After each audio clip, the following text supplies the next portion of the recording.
let's talk about gut stasis. Happy New Year, everyone. I hope you've all had some kind of a break over the Christmas holiday period. We made it. 2021, here we are. Somehow we've made it through whatever the heck 2020 was. And while I don't think we can really say that we're past this whole COVID nonsense, I'm hoping for everyone's sake that some kind of normalcy is on the way, and that you're all doing really well. So thank you so much for coming back to this channel if you're not new here, and if you are, hello, my name is Cosette, and this is Oliver's Corner, where we talk about rabbit care and just general fun bunny things. So if that sounds like your cup of tea, grab yourself an actual cup of tea and let's have an honest chat about gut health in rabbits and a little thing called gut stasis. So yeah, I'll admit it, Oliver has had gut stasis, not once, but twice.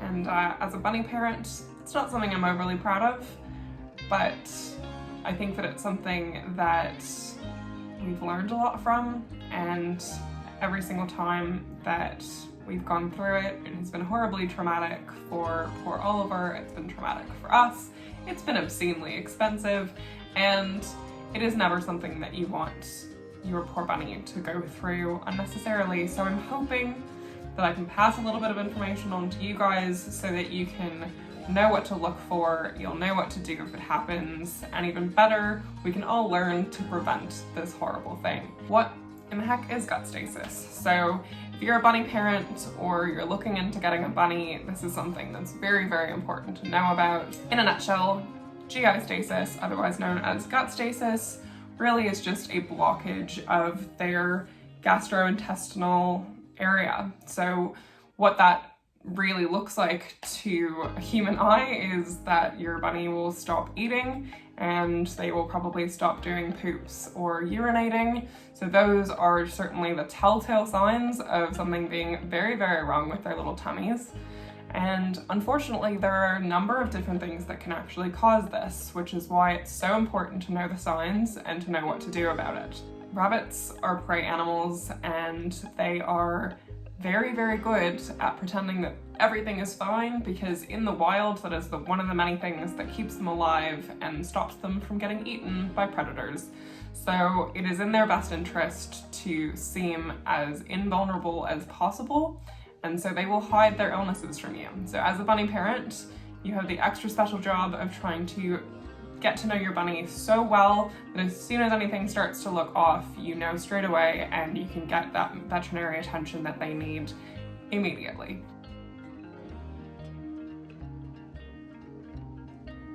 So the first time we went through this, unfortunately was our actual own fault, and this was because we were brand new bunny parents, and we'd been told by the shelter that we got him from that he wasn't a bunny that required much brushing. This is just simply not true. If you have a bunny, any bunny, please be brushing them as often as you possibly can, because the thing with bunnies is that they clean themselves and they do a really great job of that, the same way the cat does, but unlike a cat, and here's the kicker, they actually can't cough up a hairball.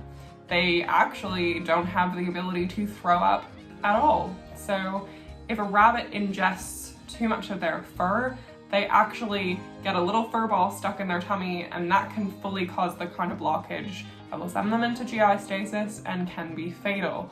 So you need to be making sure that you are brushing off that excess fur as often as you can, as often as they tolerate it, and if you've got a bunny like mine, then they probably hate it, but a treat here and there to help you through that process is 100% worth it if it's going to keep your bunny from eating all his fur and ending up in the hospital. This second time, I can tell you that what caused it was a combination of two things. The first being stress. We tested out a situation over Christmas this year where we went and stayed down with my mother-in-law for the holidays, and there were a lot of people, and there were young children, and this is not to say that you can't have young children around bunnies, because it can work just fine, but there were a lot of loud noises and a lot of movement, and This brings me to my second point, which is exercise. Oliver at home is a free roam bunny. He spends 90% of his day outside of his X-pen. He's only really in there at night and that's it. Whereas due to the circumstances that we had over Christmas, he was pretty much spending 90% of his time in his X-pen.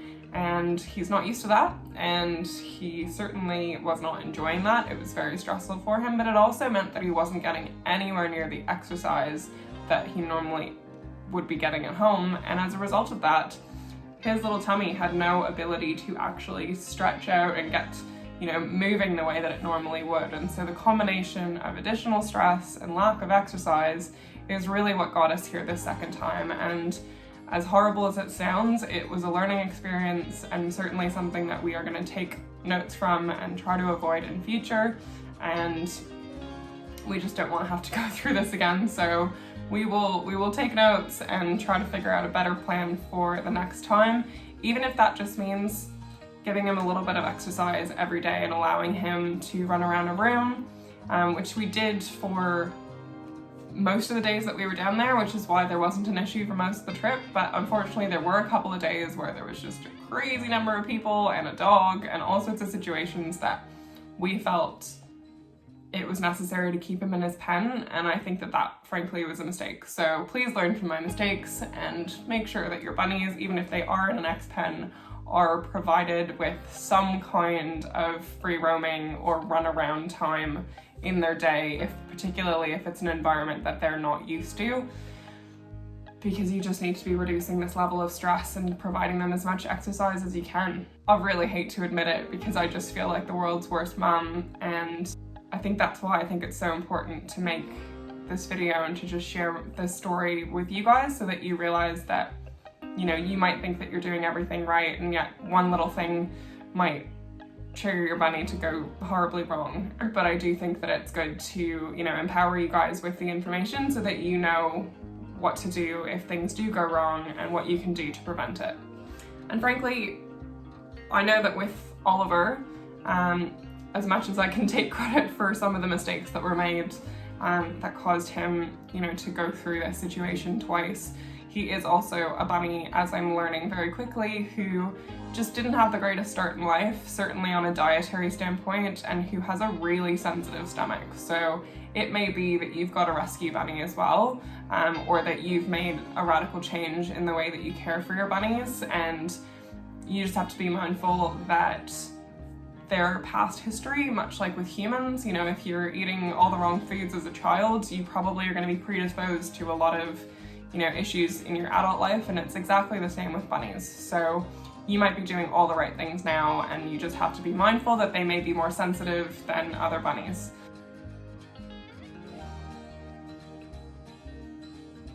So what should you be looking for? Basically, in terms of symptoms, there are two main things that will be immediate telltale signs. For one thing, you should be checking your bunny's litter box pretty regularly, if not just to change it, but you should probably be checking it on a daily basis for exactly this reason, because it's a way that's so easy to tell whether something is wrong. So if you're noticing that all of a sudden your bunny's litter box has barely any poops in it and is bone dry and they haven't been urinating, then I would immediately get a treat and try to treat test your bunny. So when you're treat testing, the best thing to do is always to have a treat that you know that they love. So this is not a time to try out a brand new treat that you've bought. This is a time to get your tried and true, be it a piece of banana or a treat that you know they lose it for, and test to see whether they take it. Because I can tell you, my little Oliver is the biggest piglet going around, and he will eat a treat 87,000 times a day if that was allowed. And so if he does not take a treat and he's not eating his food as he normally would, I know immediately that we need to get him into the vet. And then the next symptom to look out for is any form of sort of lethargy, which is like if they're very tired or just very low energy, and if they're actually being antisocial. With Oliver, if I lay down on the ground, even if he's lying down sleeping, he'll come up and sniff me on my nose, or he'll come and nudge me or whatever if I'm down on his level. And one of the things I noticed the first time he was unwell was he actually not only didn't come up to me, but he turned his body away from me. And I knew straight away, okay, this is a bunny that's really just not interested in any kind of contact right now, and that was another alarm bell straight away. So these are all signs that something is probably wrong, and more likely than not, if you are seeing these symptoms, it is probably gut stasis. If you notice any of these things, you really should be calling up a vet and getting their advice. They will probably tell you to come in, and to be honest, that is probably your best bet, because gut stasis is a bit of a silent killer, and they need veterinary attention as soon as possible, because depending on which stage in the process that their body is at, it may be a matter of just giving them a little bit of medication, and that might be enough to just sort them out.